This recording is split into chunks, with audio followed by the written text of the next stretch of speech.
What if one morning you woke up and realized you had lost everything?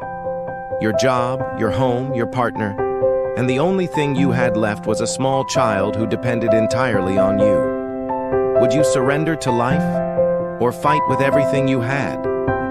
This is the story of Daniel Carter, a man who touched rock bottom but refused to stay there. Daniel was a dreamer. He believed one good idea could change his family's future. He invested in medical devices, machines he thought every doctor would need. But the world didn't agree. Day after day, he carried those heavy scanners through the streets of a big city, knocking on doors, trying to sell them. Most people laughed. Others shut the door before he could even speak.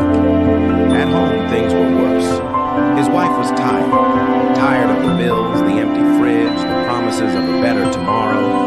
One day, she walked away, leaving Daniel alone with his little son, Ethan.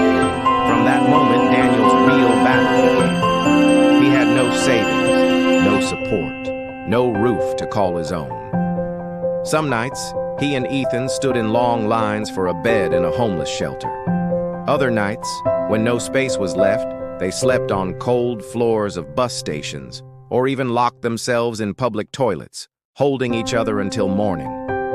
Imagine the pain of a father who has nothing to give except his presence.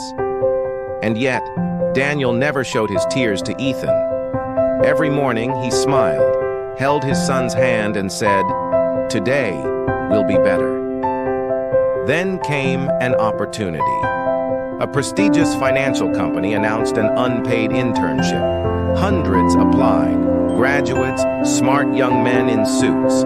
Daniel, homeless and desperate, applied too. People mocked him.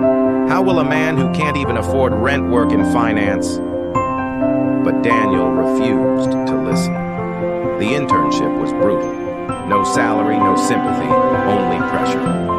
Daniel worked day and night, memorizing numbers, solving problems, and running back each evening to pick up his son from daycare. Sometimes he had just a few coins left for food. Sometimes he went hungry so Ethan could eat. There were nights when he wanted to quit, nights when exhaustion screamed louder than hope. But every time he looked at Ethan's sleeping face and whispered, "I can't give up.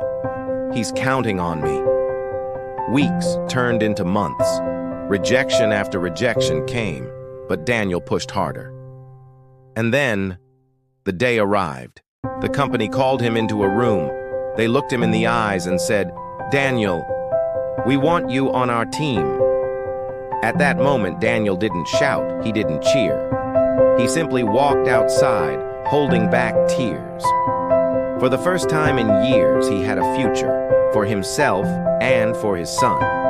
From sleeping on train station floors to standing tall in a financial company, Daniel's journey was proof that no storm lasts forever. The lesson?